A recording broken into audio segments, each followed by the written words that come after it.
പിതാവിനും പുത്രനും പരിശുദ്ധാത്മാവിനും സ്തുതി, ആദിയിലെ പോലെ ഇപ്പോഴും എപ്പോഴും എന്നേക്കും ആമേൻ. ഈശോനാഥ, ഞങ്ങൾക്ക് ഇന്നൊരു പകൽക്കാലം തന്നതിനായി നന്ദി പറയുന്നു. ഇന്ന് ഞങ്ങൾക്ക് തന്ന നന്മകളെ ഓർത്ത് നന്ദി പറയുന്നു. ഞങ്ങൾക്ക് ആവശ്യമായതൊക്കെയും തന്നു വഴി നടത്തിയതിനായി നന്ദിയോടുകൂടി സ്തുതിക്കുന്നു. ഒരു ദിവസം മുഴുവൻ ഒരാപത്തോ രോഗങ്ങളോ അപകടങ്ങളോ പൈശാചിക തന്ത്രങ്ങളോ ഒന്നും തന്നെ ഞങ്ങളെ തൊടുവാനിടയാക്കാതെ വണ്ണം ഈ രാത്രിയുടെ യാമം വരെയും പരിപാലിച്ചതിനായി നന്ദി പറയുന്നു. കർത്താവായ യേശുനാഥ, ഞങ്ങൾക്ക് കൂടുതൽ സമയം അവിടുത്തെ പക്കലായിരിക്കാനും അനേകം മക്കൾക്ക് വേണ്ടി പ്രാർത്ഥിക്കുവാനും അനേക കാര്യങ്ങൾ ഓർത്ത് പ്രാർത്ഥിക്കുവാനും തരുന്ന ആ വലിയ സ്നേഹത്തെ ഓർത്ത് സ്തുതിക്കുന്നു. നമുക്ക് ഉറങ്ങുന്നതിന് മുൻപായിട്ട് ഒരു തിരുവചനം വായിക്കാം.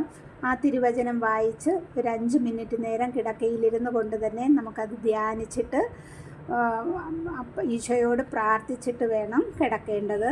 കിടക്കുന്നതിന് മുൻപായിട്ട് 4 ചുറ്റും കിടക്കയുടെ 4 ചുറ്റും കുരിശ് വരയ്ക്കുക. നെറ്റിത്തടത്തിലും കുരിശ് വരച്ച് യൂതന്മാരുടെ രാജാവായ നസ്രയേൽക്കാരനായ ഈശോയെ, പെട്ടെന്നുള്ള മരണത്തിൽ നിന്ന് ഞങ്ങളെ കാത്തുകൊള്ളണമേ. ഈ പ്രാർത്ഥന ചൊല്ലണം. കർത്താവായ ഈശോനാഥ, ഈ രാത്രിയിൽ ഞങ്ങളെ ആരെങ്കിലും അങ്ങേപ്പക്കൽ എടുക്കപ്പെടുകയാണെങ്കിൽ ഞങ്ങൾ വിശുദ്ധിയുള്ളവരായിരിക്കാൻ എൻ്റെ ഈശോ ഞങ്ങളെ അനുഗ്രഹിക്കണമേ. നാഥ, ഇന്ന് ഞങ്ങളിൽ ഈശോ ഏൽപ്പിച്ച ജോലി ഞങ്ങൾ പൂർത്തിയാക്കിയപ്പാ. ആകയാൽ പിതാവിൻ്റെ പക്കൽ ഞങ്ങളെ ഇന്നും മഹത്വപ്പെടുത്തണമേ. ആമേൻ. സങ്കീർത്തനങ്ങളുടെ പുസ്തകത്തിൽ നിന്ന് 144 അധ്യായത്തിൻ്റെ ഏതാനും വാക്കുകളാണ് ഞാൻ വായിക്കുന്നത്. എൻ്റെ അപേക്ഷിലയായ കർത്താവ് വാഴ്ത്തപ്പെടട്ടെ. യുദ്ധം ചെയ്യാൻ എൻ്റെ കൈകളെയും പടപൊരുതാൻ എൻ്റെ വിരലുകളെയും അവിടുന്ന് പരിശീലിപ്പിക്കുന്നു. അവിടുന്നാണ് എൻ്റെ അപേക്ഷിലയും ദുർഗവും ശക്തി കേന്ദ്രവും. എൻ്റെ വിമോചകനും പരിചയം ആയ അങ്ങയിൽ ഞാൻ ആശ്രയിക്കുന്നു.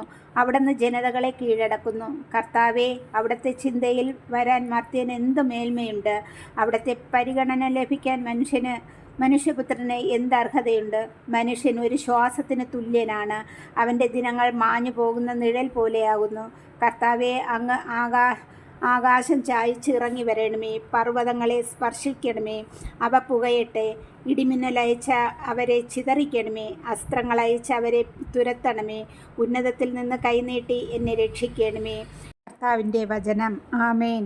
കർത്താവായ ഈശോനാഥ, രാത്രിയിൽ ഒരു പൈശാചിക ശക്തികളോ അന്ധകാര ശക്തികളോ ഒരു കള്ളന്മാരോ ഒരു വിഷജന്തുക്കളോ ഒരു പ്രാണികളോ ഞങ്ങളെയോ ഞങ്ങൾക്കുള്ളവരെയോ ഞങ്ങൾ ഓർക്കുന്നവരെയോ തൊടുവാൻ ഇടയാക്കാതെ വണ്ണം അവിടുത്തെ ദൂതഗണങ്ങളെ കൊണ്ട് കോട്ട കെട്ടി ഞങ്ങൾക്ക് സംരക്ഷണം നൽകണമേ.